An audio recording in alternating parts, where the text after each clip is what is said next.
before we get into more details about the upcoming Heart of Deimos update, let's take a break and be mesmerized by the progression of Harrow in the game. 2 years ago, if I had told you that Harrow can tank, you would just laugh at me. Also, 2 years ago, if I told you that Harrow can do solo endurance runs while moving around the map effortlessly, then you might have told me that I was cheating and using the overpowered Nariman's infinite invisibility. This is a fact in the past. No matter how high your shields are, or no matter how good you are at keeping your overshields, it doesn't matter, as once high-level enemies hit it, you will lose all of that hard work in a matter of seconds. No safety cushion, and definitely pointless going with a pure shield build. But things have changed over time, and there are many features introduced in the game that slowly made shields actually matter in the game. The first one was the addition of the adaptation mod. It may not give you enough confidence to run a shield-based build, but what it gives is a safety cushion so you can somehow have the time to regenerate your shield. The damage reduction for a specific damage type makes it a good pick, especially when paired with a max rank arcane Aegis. But the true MVP for the likes of Harrow is shield gating. This is an effect that occurs when shields are fully depleted, which prevents any excess damage leaking into the health pool. Not only frames, but also companions gain 1.3 seconds of invulnerability upon hitting the shield gate, only resetting when shields are allowed to fully replenish. If the shield is still in the process of recharging after the gate has activated, the shield gate will only last for 0.33 seconds. So, our goal is to regenerate shields as fast as possible, and that can be done easily with the right mod setup. In fact, some frames can regenerate shields fast enough that you only need a few tweaks to make them immortal. The likes of Hildren, which we will discuss on a future video, and the likes of Harrow can be immortal just by building a shield setup for them right now. Take note that what I will be showing you is a solo setup for Harrow which you can use for any high-level missions. As you may all know, Harrow can be modded for a couple of purposes, but in this video, we will discuss a solo build for him. So basically, what you need is a mix of duration, range, and power strength. This build will make all of Harrow's ability efficient and effective.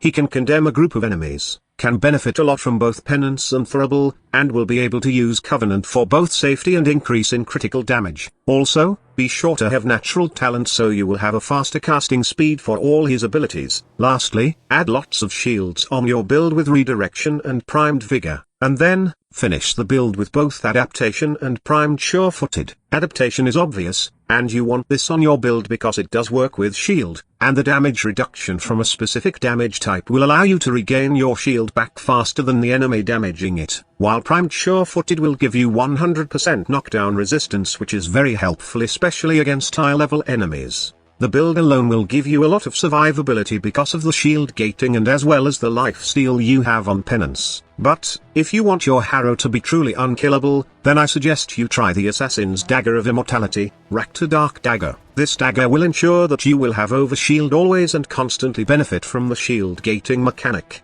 This Harrow build and synergy is pretty easy to use. First, you just need to maintain your shield with either Rakta Dark Dagger or your Condemn ability. Then cast Covenant always before casting either Thurible and Penance. Rinse and repeat. Honestly, this is the most fun version of Harrow that I have played in a while. I do love the other synergies that I have featured on this channel, but so far, this is on top because, as you all know, I always prefer being able to move around the map while playing. I understand that sometimes, camping is the best, especially if you are using squishy frames in an endless survival run, but admit it or not, it's boring staying in one spot. I hope that you like this synergy, and be sure to check back later as I will be discussing one major feature of the Heart of Deimos that could possibly revive player versus player experience on this game. Also, before you go, I will leave you with my Harrow fashion frame. I hope you like it. Thank you so much for watching. Squad Leader signing off. This is the future. Human error.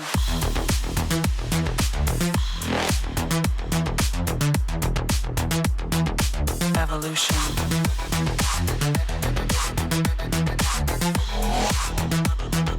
This is the future.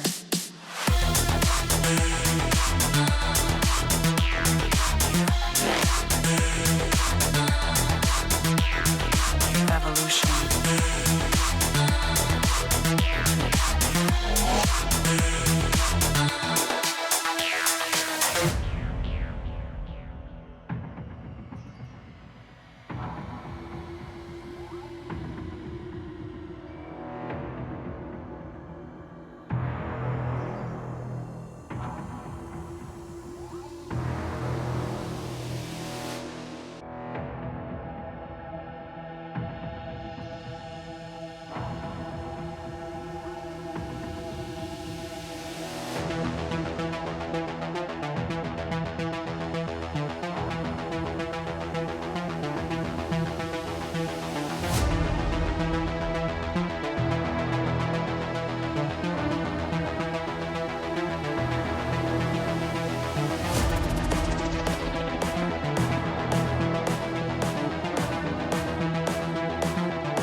This